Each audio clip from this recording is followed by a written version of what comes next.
This is the Relevant Podcast.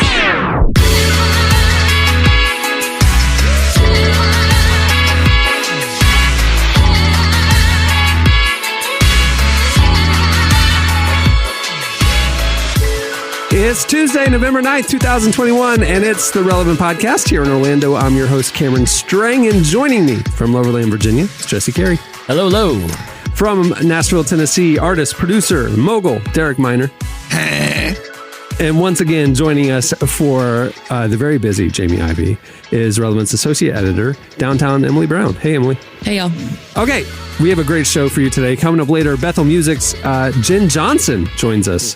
She has a new book out, and so we talked to her about that. Plus, we have slices, and at the end of the show, we have a very special game. You guys will get to flex your intellect on this one. It's not a trivia game. But you won't want to miss it. Yay. Try to hold back your enthusiasm, Derek. Yeah. Don't sound too excited. So, it's football season. I'm loving that. It's fun to watch football every Sunday, and I want to give an update. That's the best part. Hey, sports-wise, November, best month of the year. You got the NBA. You got football and the good games. This is prime time for a sports fan. Love it. Not only that, the buzz around town here is this 8-year-old football team that I've been coaching some very controversial plays. Gosh, how's it going? I wanted to give an update. 3-2. Okay, looks like we're on the outside in looking at the playoffs. We would have been 4-1. I played, and I feel like this is just gonna be something that's gonna be part of life now if I'm gonna do this coaching thing, because I'm drawing up a lot of crazy plays and they've been working. All of a sudden, I play this team on Saturday, the best team in the league. They got a kid on there who had a mustache, okay? These kids are, my team's 8-year-olds. They got one guy out there who looked like he drove to the game himself, okay? Like, it was like a grown man play. It was not even fair. Like, it was destroying us. I don't know what the proper protocol is. Like, I can't ask to ID check some kid. Like, yeah, maybe he's maybe he's just the most mature third grader I've ever seen. And it made me very suspicious, but I was also kind of like happy for the kid, because if I could go back in time and figure out a way to play like football or basketball with 12-year-olds when I'm 17, there's no way I'm not doing that. Like, that sounds awesome. Like, unbelievable. Like, you could just score at will. I kind of appreciated the kid for doing it, but it was very disheartening as a coach, just seeing someone who, my guys come up to his waist the entire game. It wasn't Are you being necessary. for real? Like, he was that much bigger than the other children? He was huge. I mean, props to the kid. He was a great player, but it did make it difficult. So, I didn't raise any stinks, but I will say this. Next year, if I coach, I need to figure out a way to forge a birth certificate, because I'm definitely bringing in a ringer from middle school onto this elementary school squad. That's the only way we're going to win. So that's the update on my team. You got to do what you got to do. It's good. Yeah. It's a good time of year right now. I love it. Sports going on. And baseball's over, finally, thankfully. Good. So no baseball clogging up. Sports Center. No baseball? Hey, this is best Sports Center right now. It's just football and basketball. I mean, this is prime Sports Center. It's prime Sports Center. Yeah. I mean, during the summer, they're just talking about off-season football and baseball all day. That's horrible Sports We Center. literally had the Olympics this summer. Oh, yeah. Still horrible. Not a good Olympics. Yeah, there was. Yeah, okay. I mean, it's like it's a good. What you're in a week sports times when you can turn on ESPN and there's like a cornhole tournament on. Okay, it's like, all right, we're soft on pro sports right now. We just got out of like when cornhole ends on ESPN. Okay, it's watchable again. And hey, I don't know if you guys seen our buddy. Both Acho brothers. Yeah. I see them on TV all the time. Like, they're both doing college football. Sam's on Get Up all the time. They're taking over that whole network, man. Good for those cats. Okay, we'll move the show along. Stay tuned. Up next, it's Slices.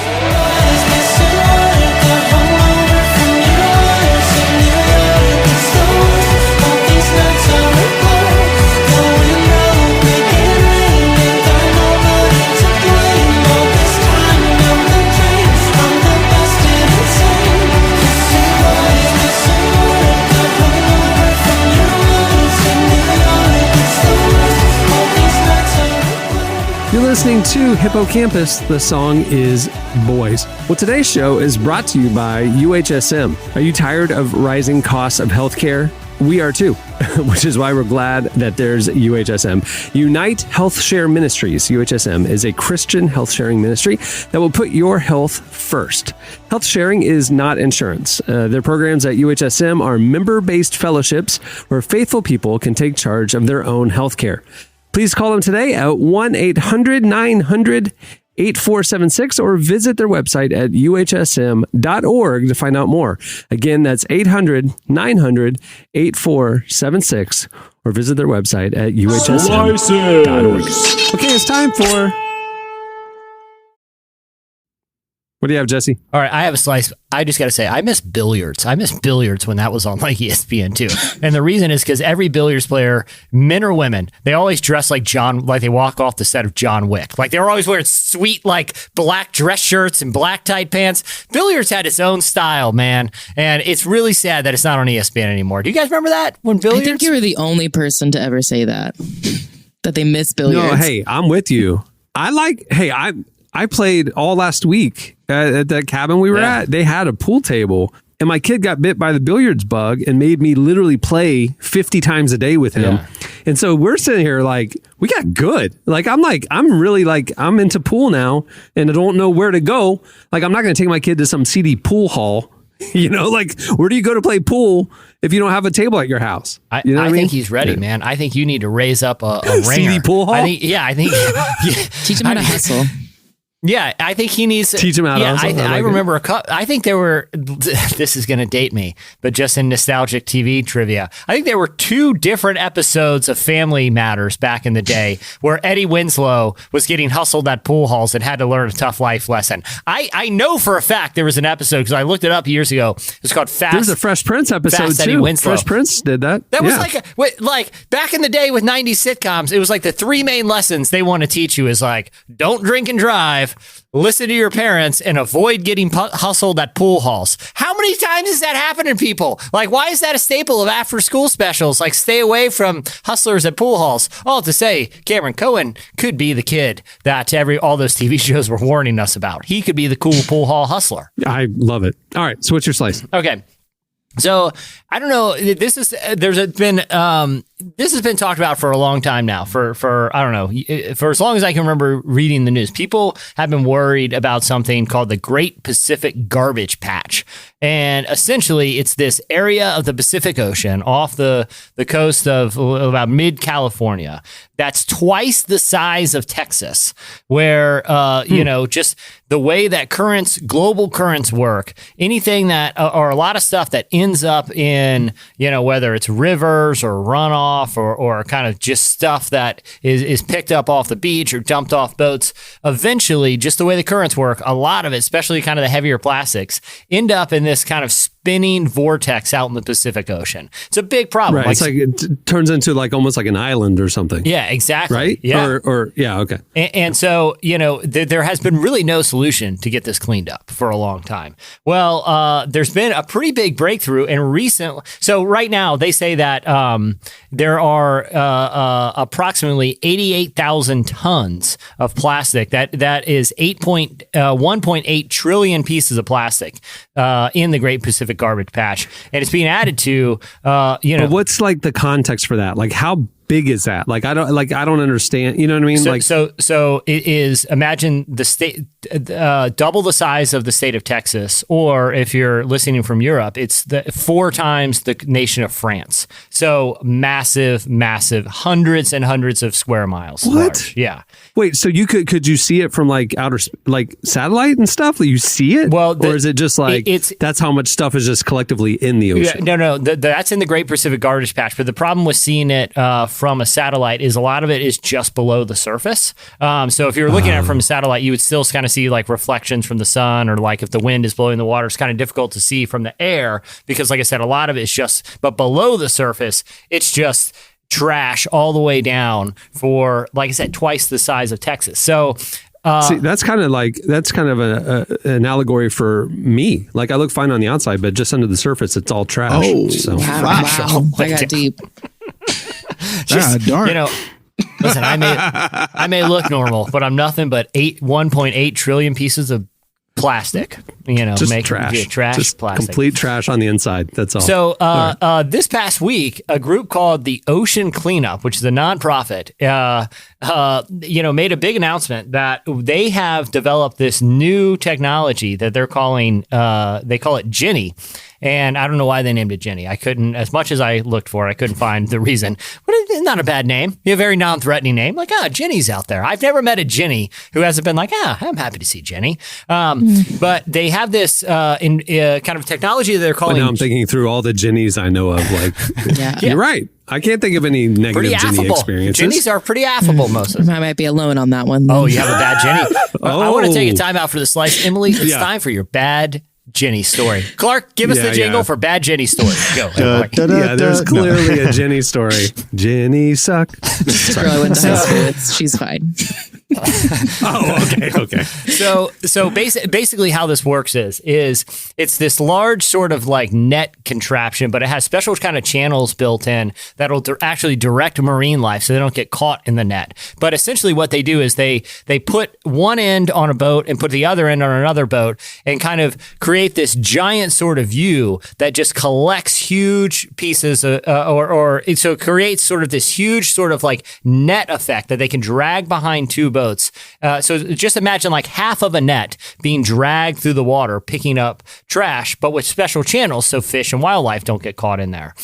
But that makes no sense to me. I mean, like if it can pick up a water bottle, it can. That's the size of a fish. I mean, so if the net is closed up enough to collect the pieces of plastic, dolphins and fish would also be collected. So the way I understand it, I watched a YouTube video because I had the same thing. It was pretty difficult to understand. And I'm taking their word for it. They could be scooping up. They claim to just scooped up 63,000 pounds of trash. I'm just taking their word. There wasn't like 500 pounds of sea turtles in there. Okay, I don't know exactly. I don't know. I just watched the YouTube video, but I found it pretty fascinating. I think they move it so slowly. They only move it at like 2 miles an hour, so that the impression that I got is that the fish feel the current moving and kind of go under into these kind of hold areas. Like it's specially designed to avert that. But this was actually their first kind of test use of this technology called Jenny, and they in their first pass were able to net 63,000 pounds of trash. They've also invented this contraption that is basically looks like a solar powered unmanned boat that goes along the river, goes along the banks of rivers, because rivers a lot of the times will just crap or trash will drain into them. They'll go out to the ocean and it ends up in the garbage patch. But it's this solar powered boat that just kind of crawls the banks of rivers. And it has this sort of like conveyor belt thing that it pulls behind it, and it picks up all this garbage that's flowing into rivers and can collect that too. So it's really solution oriented, and they're really optimistic that they could reduce the size of the garbage patch by 50% every 5 years. And by 2040, this group, the Ocean Rescue Project, could reduce the size. This is in the next 20 years. With this technology, they think that they can have the Great Pacific Garbage Patch reduced in size by 90%. Now, I have two questions here.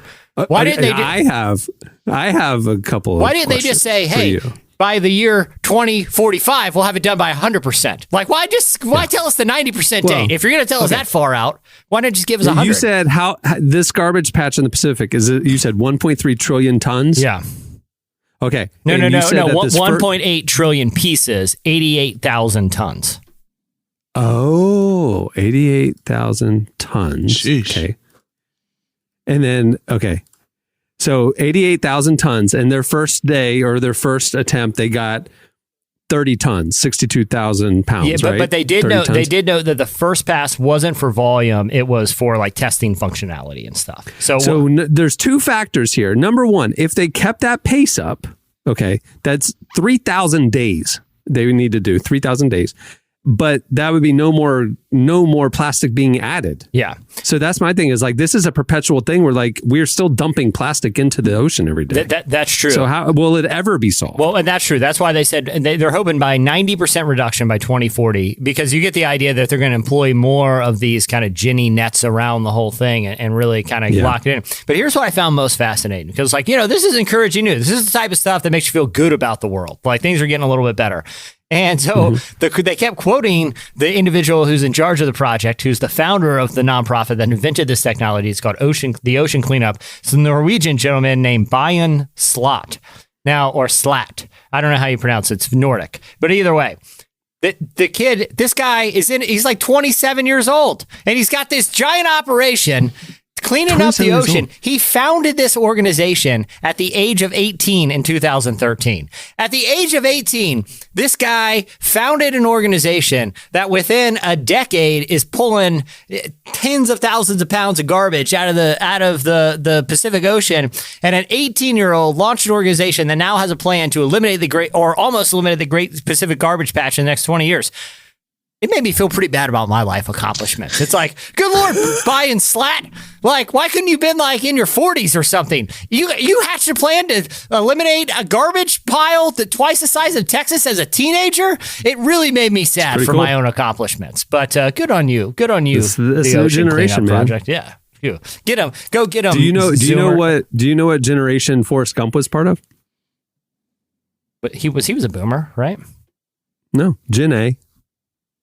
What's that? Gen A. Oh, God. Ha, ha, ha.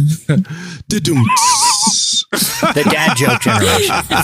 This is Gen Z. Gen Z's out there cleaning up the ocean. Gen A is cleaning up the. All right. Anyway, you were really happy to share that joke.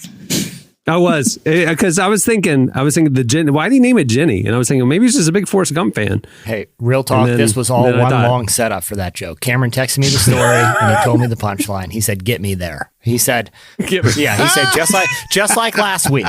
Okay, you're D-Wade on the break. Just throw it up by the rim. Let me throw that thing down. Okay. Give me something named Jenny, and I'll make a Forrest Gump dad joke. All right, what do you have, Derek? All right, so.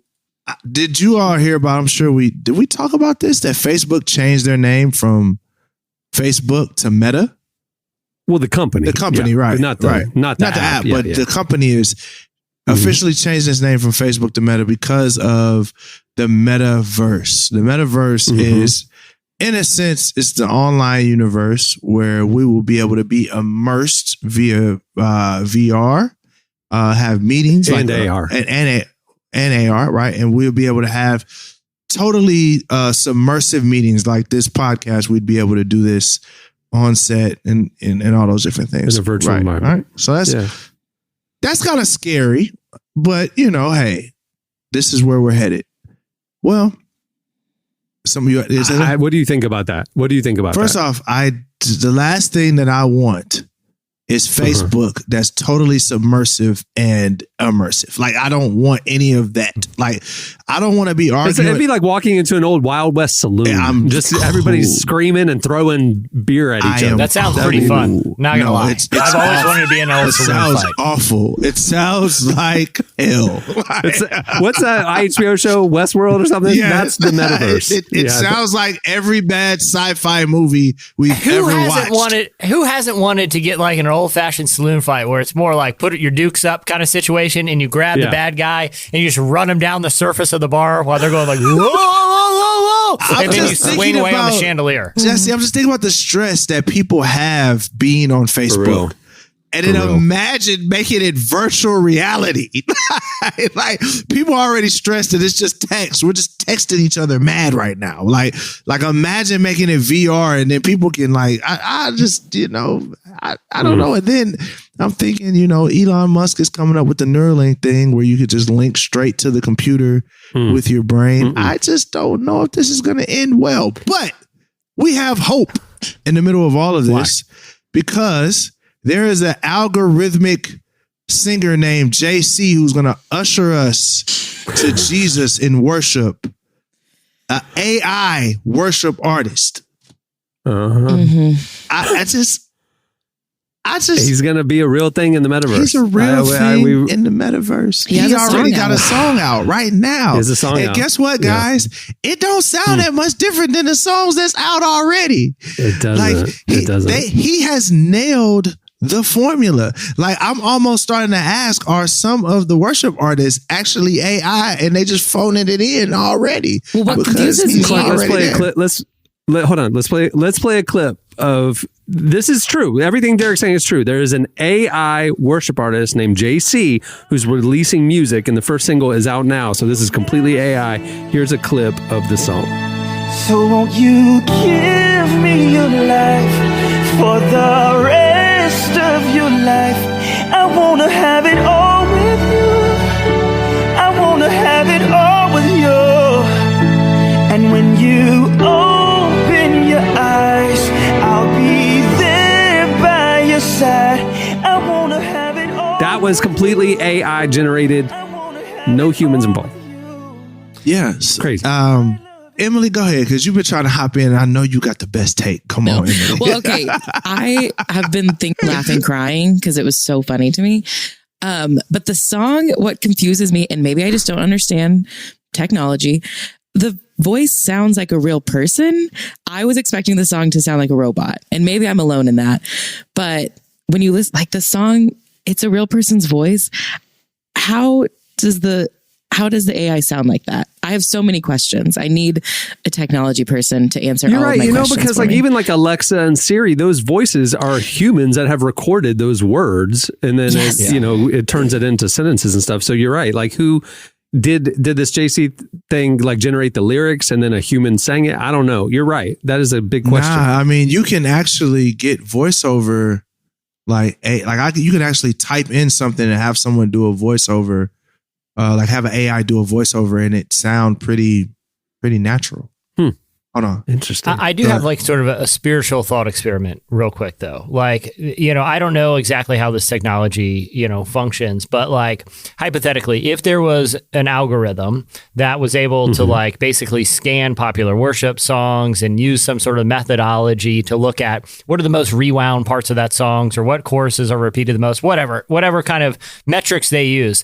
And this computer algorithm creates a worship song that is so detached from any sort of actual spiritual insight from an actual human that is literally just created by a computer.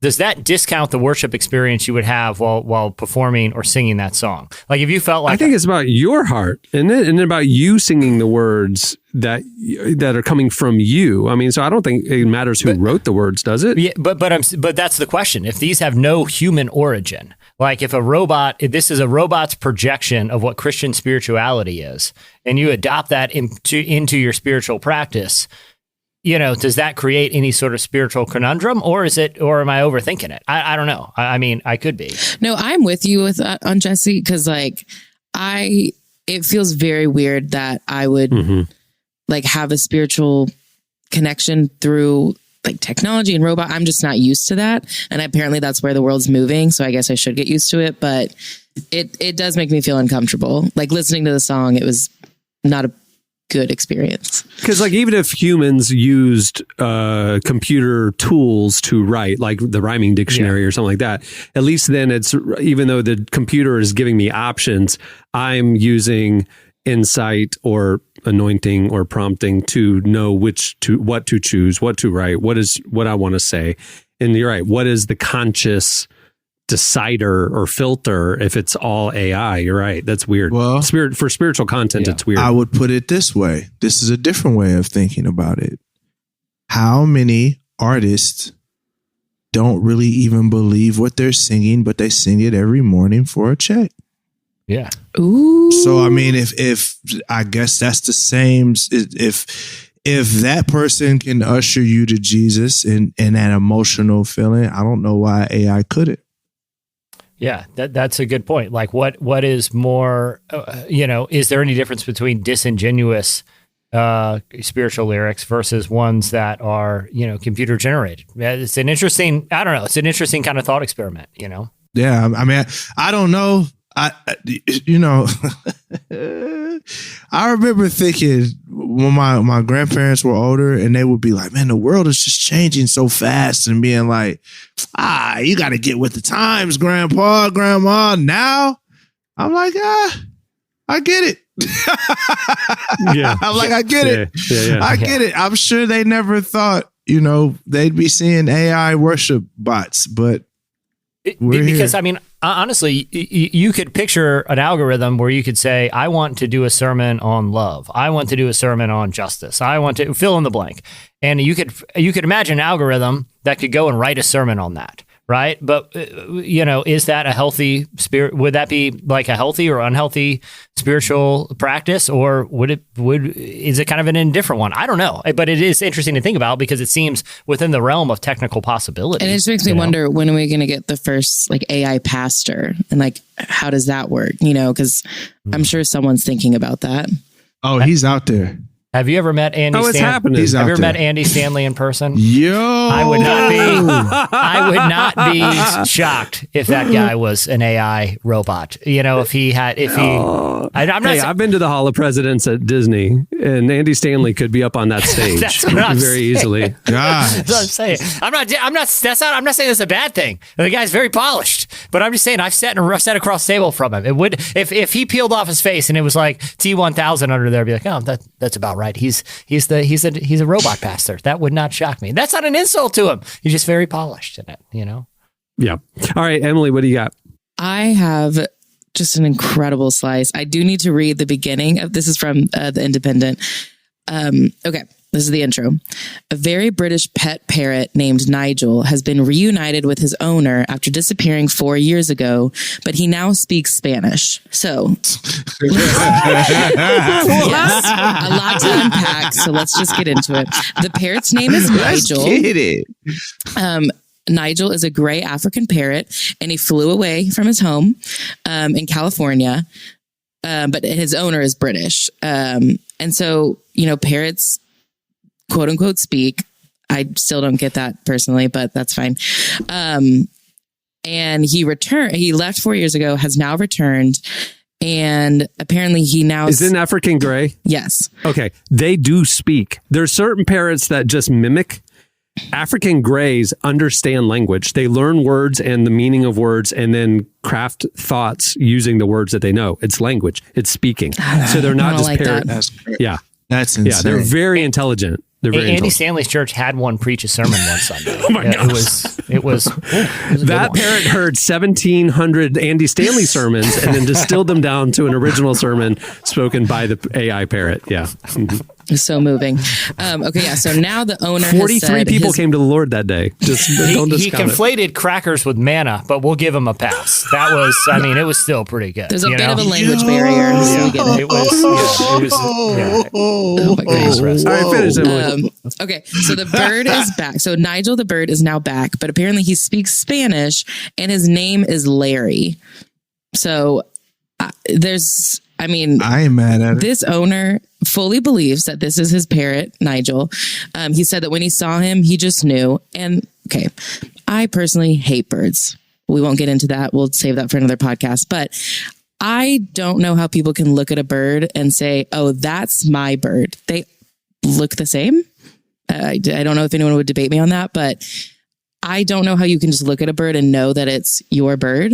So the fact that this bird now speaks a different language and has a different name, I think it's just a different bird. But this man has convinced himself it's his long lost bird. There you go. How long was Nigel? How long was Nigel gone Larry. for? Out buzzing around? Nigel was It's gone Larry for now. 4 years. This is a Saul Paul situation, Jerry. Or Jerry. You're Jerry now. How long do parrots live? How long do parrots live? Like because 40 you're years. Like, 4 years. 70 years. 40? 70 years. They live forever. That can't be right. Look up how long African grays. It's like human length. I am. It's human length. Wow.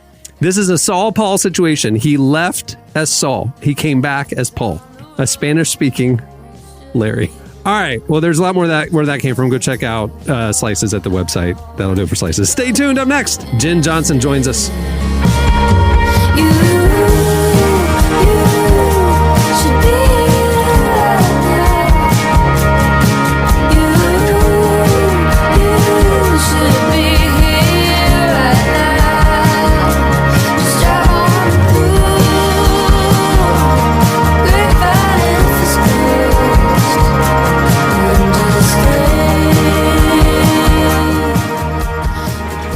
listening to Bell.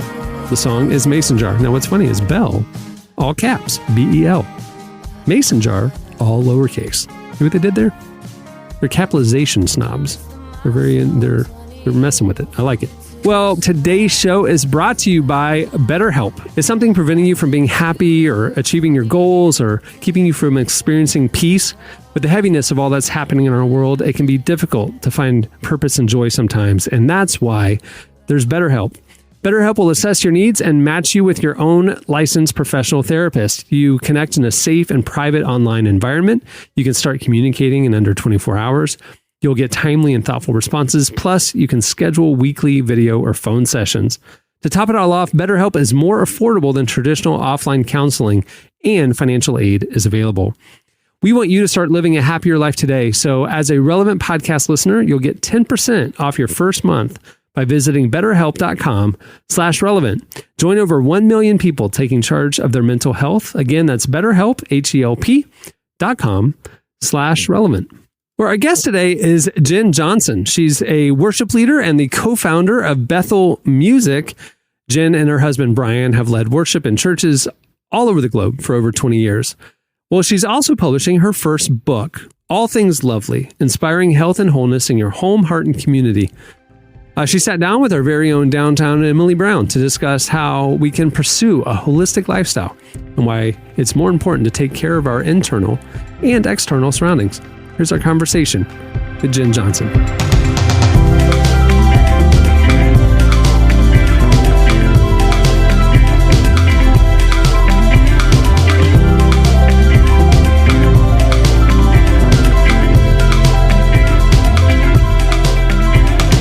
I wanted to write a book for a while, but just didn't, the timing didn't feel right. And just wanted to write a book kind of about all the things that I'm passionate about.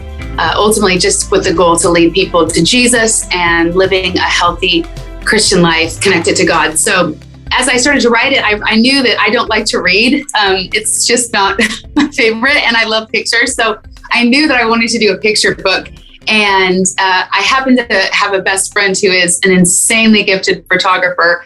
She did probably about 90% of the photos that are in the book. All the good ones, at least. The crappy ones are not hers. They're like from my iPhone or something. But so I just knew I wanted to really just show life and just show what I'm passionate about. My children, our home, gathering people, hospitality, food. I love food. Helping parents learn to feed their families healthy, emotional health, spiritual health, and just the value of following the Holy Spirit in our daily lives. So I was going to call it Lovely. And then there were so many things in it that the team were like, why don't we call it All Things Lovely? Especially because one of my core verses is the verse about whatever is lovely, think on these things. One of the things I really appreciated was that you did focus on kind of taking care of the internal and external things, which I think is something a lot of people miss. So I'd like, I kind of just want to hear, why do you think it's important to equally take care of, what's on the inside, but also what's around us? Yes, 100%. Living holistic and thinking like that everything matters, because it does, I think is really important. You can't just, the Bible says, run the good race set before you. And you can't just do a race without training for it and preparing for it and thinking about your whole life kind of around that. And so, I think I love the church, and coming from just watching people's lives over the years who have had moments of maybe notoriety or running the race and not having longevity and not ending well. You see it throughout the Bible, and you also see it in modern times as well. But really kind of pulling it back and going, okay, how are people who are still to this day going for it? Like CCM A.I is one of my heroes. And, she's beaming. She's like 57. She looks like she's 25. And she loves the church. She's planted. She's leading people. She's still doing the gift of God in her life. And, people like that really move me because there's longevity connected to it. So I think that's just a big one for me, is just run the good race. What does it look like for you to be emotionally, physically, and spiritually healthy personally, that looks like I need to spend more time in the Word. I have 5 kids and a zoo of a life, and I am working personally right now to spend more time in the Word because it's a lifeline and an anchor. So, we're all on a journey. There's no shame, but I hope the book really encourages people or kind of, triggers them in different ways to go, oh, wow, yeah, Lord, I feel you on that.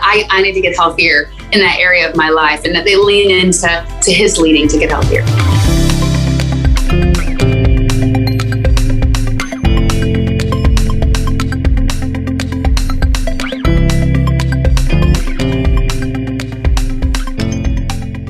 I absolutely believe people will read this and feel that tug that, something needs to change or something needs to start. But I think sometimes getting started can be a really hard first step. So, Yes. do you have any advice for someone who, they want change, but they just don't know how to get that?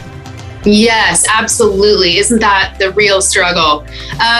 Whether it's physically in your house, everybody usually has a junk drawer. And, the only real way to tackle a junk drawer is to pull that flipping thing out, dump the whole thing on the counter, and deal with the mess. And so I think acknowledgement, whether it's a messy area of your house or a messy area of your life, is to go to someone and put it out on the table. Just put it all out. Hey, here's where I'm at. Here's what I'm going through, good, bad, ugly. And I need help. People, I don't think, say that phrase enough. I need help. And we all do. There's not a human on the planet that doesn't need help. My husband just hired a trainer because although we really have a lot of value for physical health, he just knew to get to that next step in his life, he needed help and he needed to hire a trainer. So again, we're all on the journey and just finding out what works for you and what you need, but put it on the table and get the help you need. One of the things I want to know is, what are you hoping people that read this, what's the message overall that you want them to kind of get out of this? More than anything, my passion for writing this book comes from a scene in Narnia where Aslan and Lucy, where Lucy follows Aslan into the woods where she can't, no one believes her. And it's just this iconic scene in the Chronicles of Narnia as a little girl where Lucy followed the Holy Spirit when it didn't make sense. And she followed him. And I think that's the invitation that I want people to get hungry for, is that knowing the Lord and listening for his voice and knowing him by his Spirit and in his word, and just getting hungry for that and knowing that that is our daily bread. That is manna, is his voice and his word in our life every single day.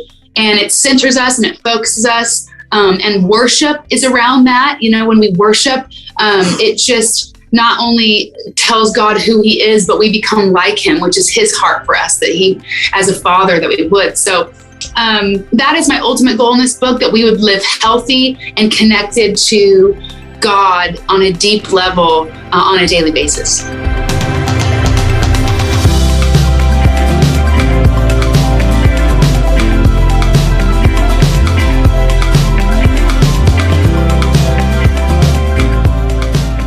That was Jenn Johnson. You can read more of that conversation over at relevantmagazine.com. Do it. Okay, stay tuned. Up next, it's our game. It's called Word Nerd. Sorry that I pissed you off. Lost my phone, out of touch. Called it love and called my bluff. Fell asleep, I missed the bus again. It's all a waste of time.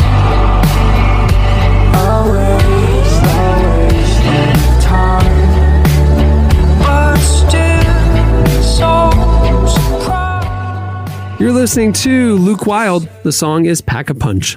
Okay, it's time for... Do you know these words? Do you know? Word Nerd. Okay, so if y'all don't know the context, it's big news in the literary world. Last week, Merriam-Webster announced How many new words, Emily? I think it was like 100 and 500. I don't know. It was a couple hundred easily. I don't remember exactly. A couple hundred new words were added to the Merriam-Webster dictionary. They do this every year. They add words. It's like some of the slang gets added, stuff like that. So this is a game kind of based around that. Here's Tyler wrote this intro. Language evolves over time. It always has, but the internet has greased the rails of change, making the shifts of our daily vocabulary ever more rapid. In today's world, words come and go from popular usage like the shifting of tides, and it's difficult to stay on top of it. Fortunately, Merriam-Webster has a team of experts, and they add a batch of new words to their dictionary every year. Most recently, the team added over 450 new words to the dictionary, official words. Many of them you're probably already familiar with, like words like dad bod and super spreader event. These were added to the dictionary. But some of these words have sneaked into the mainstream through other fields, like Gen Z pop culture and strange corners of the internet. This game will test your knowledge of the current state of the English language by giving you words added to Merriam-Webster this year. You must correctly use that word in a sentence. You may ask for a hint before using the word in a sentence, but doing so will affect your point value. Tyler's a stickler for this. You will get 2 points for correctly using the word in a sentence with no hints.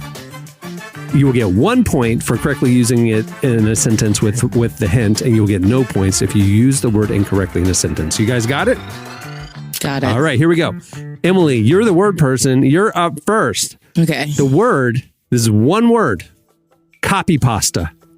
Copy pasta. It's spelled like the two words copy and pasta, but it's one word. Copy pasta. Holy smokes. Do you know that? Can you use it in a sentence or do you need a hint? I do need a hint. The hint is it has to do with information on the internet. Do you need a definition? Or are you just going to go for it? Yeah, can I have a definition? Definition: data, such as a meme, a block of text, or a whole story that has been copied and spread widely online. Copy pasta can be lighthearted meme, or it can have a more serious intent with a political or cultural message. So basically, I just gave you the answer and you got 0 points. Yeah. Because you never used it. So for example, you could, for example, be like, I ended up on a grassy knoll in Texas this week waiting for the return of JFK Jr. because I think I read some bad copy pasta on 4chan. There you go. That's it on 4chan. All right, Jesse, you're up. Here's the word, teraflop. Teraflop? I'm definitely going to need a hint here. The hint is it is primarily used in gaming. Dang it. Oh, well, that's why I don't know. I would say... I'm just going to take a stab in the dark here. When I used to play Madden 2011 with Michael Vick on the cover, other teams would teraflop when I scrambled out of the pocket with them. Incorrect. It's about processing speed. Here's an example sentence. Sony is also promising 10.28 teraflops of performance, which is nearly 15% less than the Xbox Series X. So it's like, processing power. Teraflops. So glad they added that to the dictionary. There you go. Okay, Derek. Your word is oobleck. OOBLECK. Oobleck. Do you need a hint? Go ahead and give him the hint. You may have encountered this in science class. No, don't give me no hint. Ooh, look at the oobleck on there. You know what I'm saying? Yeah, I don't think so. All right, the definition is it's a mixture of cornstarch and water that behaves like a liquid when at rest and like a solid when pressure is applied. A quick sample sentence. A quick tap on the surface of oobleck will make it feel hard because it forces the cornstarch particles together, but dip your hand slowly into the mix and see what happens. Your fingers slide in. That is a long sentence. I knew all the other ones. I was going to say, technically, I don't think Derek. Bro. I think his sentence he gets a worked. half point. Ooh, would you look at that oobleck? I think technically he got it. I mean, that technically works. Yeah, you're right. You know what? You're right. You convinced me. Letter of the law. 2 points for Derek. Whoa, no. Look at that oobleck. I mean, if now that you described it, if I was in a science class and they're playing with oobleck, I'd probably say, "Ooh, would you look at that oobleck? I heard about that." 1 point. Yeah, you're right because I said the hint. You're right. 1 point for Derek. Here we go. Round 2. Emily. Okay. AstroTurf used as an adjective. AstroTurf used as an adjective was added. It's an adjective? Do you need a hint? Yes. This is used to describe a certain type of political effort. AstroTurf.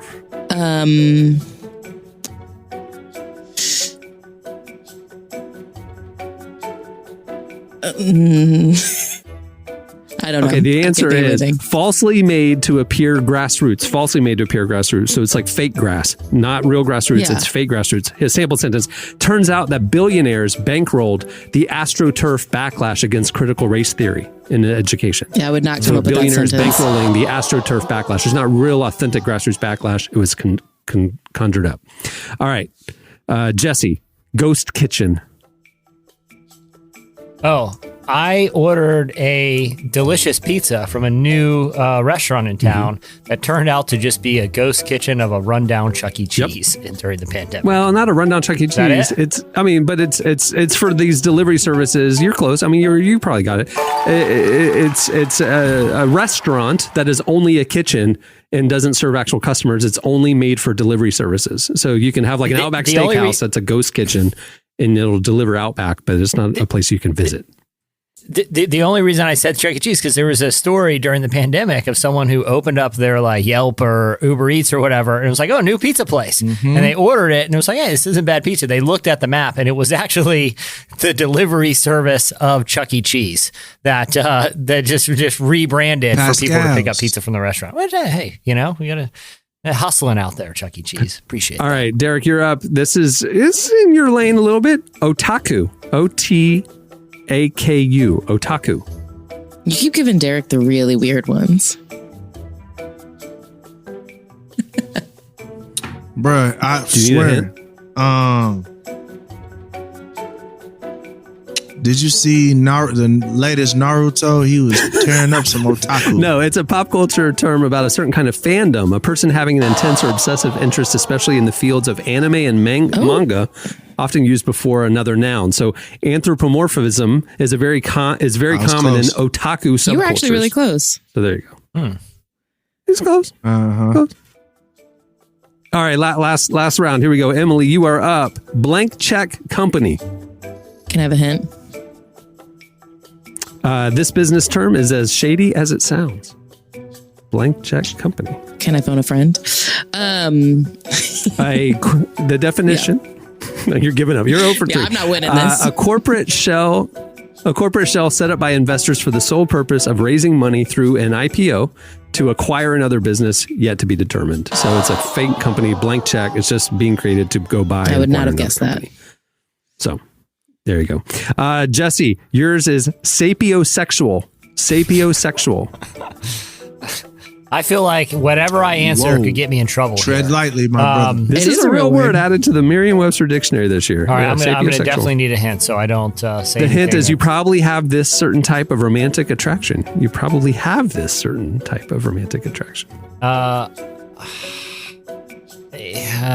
am a sapiosexual for people who like the same Sherwin-Williams paint color as me. I don't know. Tell me. This is relating to or characterized by sexual or romantic attraction to highly intelligent people. So you could say like those who are sapiosexual find the capacity to carry a witty, clever conversation to be the most attractive trait in a person. well. I was thinking sepia tones, and so this works too. Okay, last one, Derek. Hey, Clark, what's the score? I believe it's Emily. Well, Emily is 0. Yep. Emily's 0, and there's 1-1, I think. I think it. Well, I don't know if I got one. Oh, by Chuck E. Cheese one, I guess technically. Yeah, you're Chuck E. Cheese one. So Derek is. Yeah, you got it. No, you got 2 for that one. Derek has 1. You have 2. Right. By Tyler's scoring system. Derek, you can win it right here. Here it is. Your word is Hyuga. It's spelled Hygge, but it's pronounced Hyuga. Do you need a hint? Go on and give me Then you'll tie well, Jesse. if I get a hint, then I'll tie it. Well, you know what? We just gonna try to force it in overtime. I do have an overtime if you need it. All right, the hint is a what's certain the type hint? of aesthetic that's also becoming a way of life.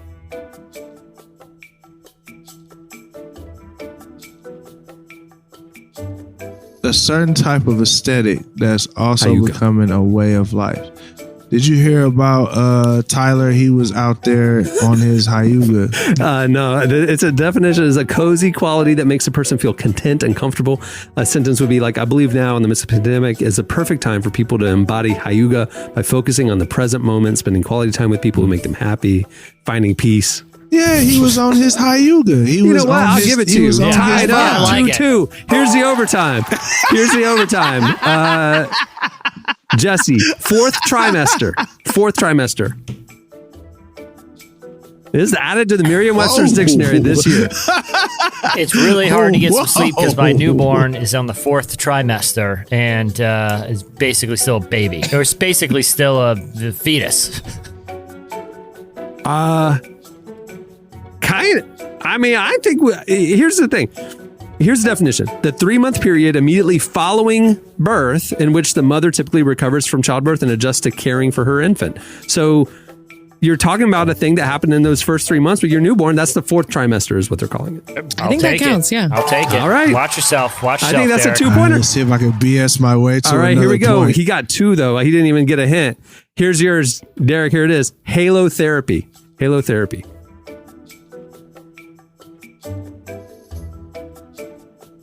I'm going to church to get some halo therapy. No, the definition is the therapeutic use of salt, usually by inhalation of an aerosol composed chiefly of fine salt particles and circulated in an enclosed area. Halotherapy is used as a treatment for asthma, bronchitis, and allergies.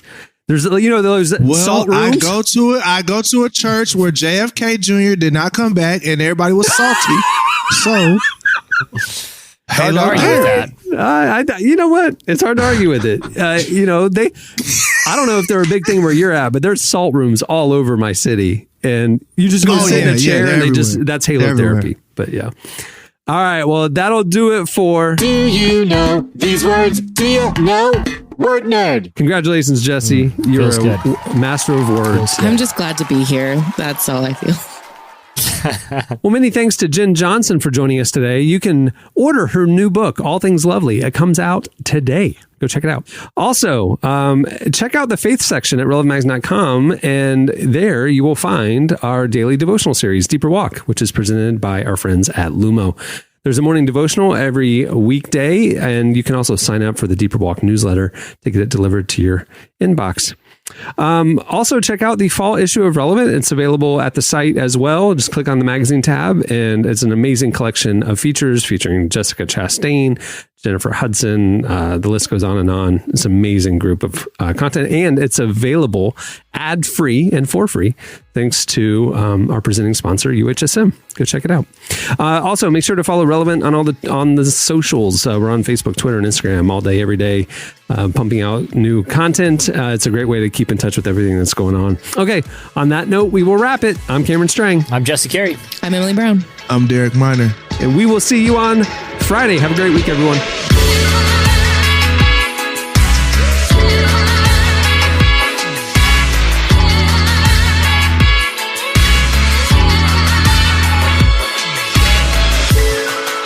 Thanks for listening to the Relevant Podcast.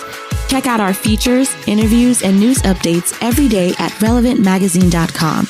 And make sure to follow Relevant on Facebook, Twitter, and Instagram for the latest. For more great podcasts, browse the shows on the Relevant Podcast Network, which you can find at our site. And while you're there, don't miss the all-new era of Relevant Magazine. A new issue releases every other month at relevantmagazine.com.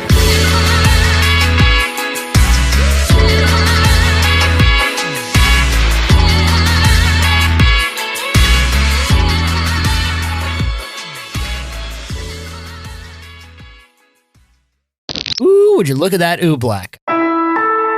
Relevant Podcast Network.